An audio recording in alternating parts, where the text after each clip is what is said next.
Chad talked to Len and said, we got this new thing that's on the market. It's Fit-5, and we're willing to maybe put one in your station, and you guys can deploy it whenever you guys see fit. We received it on a Thursday afternoon, and the following Tuesday we had a call to a structure fire where we were able to deploy the Fit-5 and really see how it worked in an actual structure fire. Call came in, and it was a training night, but most everybody had gone home already, but we still had a very good response. I think Len and Rod were the first ones here. They donned their gear, and Len said he was going to grab the Fit-5, and Rod said, boy, if you're grabbing that, I'm going with you. The structure inside was fully involved. We could see through the windows. There was a lot of flame. We had a lot of smoke coming out through the vents and the window areas around doors. So we knew we had a pretty good hot fire cooking at that point in time. So opened the door up, and smoke was blanketed right down to the top of the stairs, which is to the upstairs living area, and made that decision at that time to throw the Fit-5. Grab the Fit-5, take it over to the building from where we parked, and gained access into the building. Seeing how much it was involved looking through an open doorway, we decided to deploy the Fit-5. He said he grabbed the damn thing, ran up to the front door, which was already open because the RCMP had opened it, bent down, looked inside, saw the flames, pulled the string and threw it to where he thought was close enough, and then closed the door.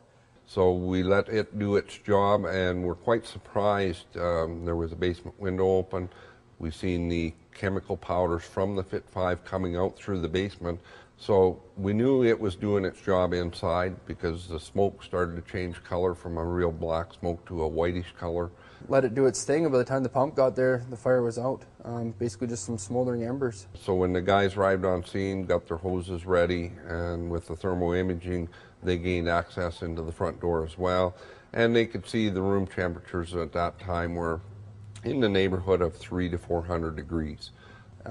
Total maybe of 5 gallons of water used on the whole fire, which probably would have taken 2, 3, 4, 500 gallons of water. As I crested the hill on 8th and started to drop down into the neighborhood, you could see this haze in the air, and it wasn't a typical smoke type haze. You could tell there was something different about it.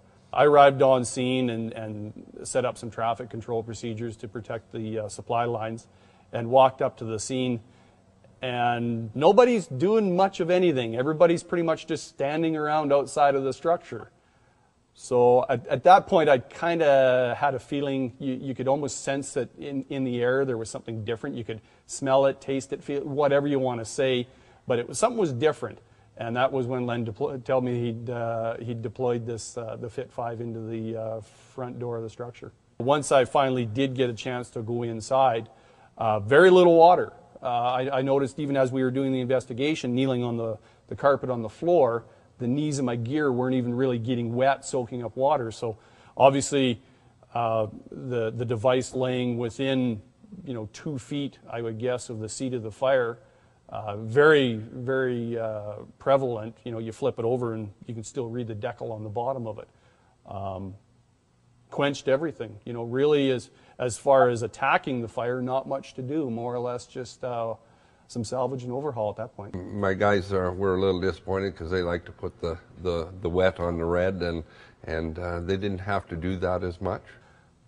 As I mentioned before, firemen are famous for putting the wet stuff on the red stuff, and it makes your job as an investigator a lot more difficult because a lot of what you need to piece together gets washed away by the pressure of the water, or the water itself dilutes it down. If you've got a flammable substance, it dilutes it, makes it a little more difficult.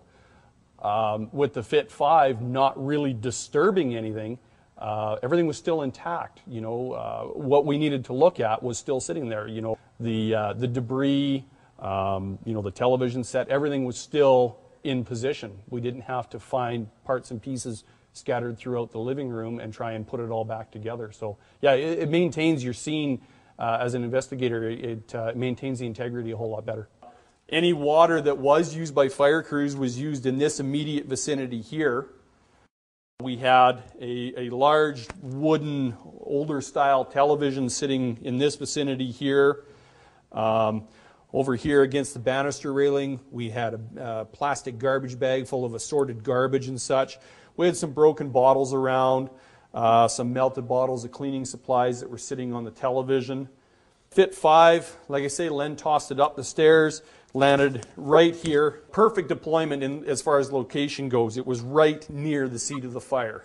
Fire was probably pretty close to flashing at that time. Temperatures would have been in that probably 1,000 to 1,100 degree range. You know, compared to what it could have been, definitely not much damage. This is definitely repairable. We were very close to losing this. Had we not got the Fit 5 in when we did, a few more minutes, I would say 5 to 10 minutes, this thing would have been fully involved.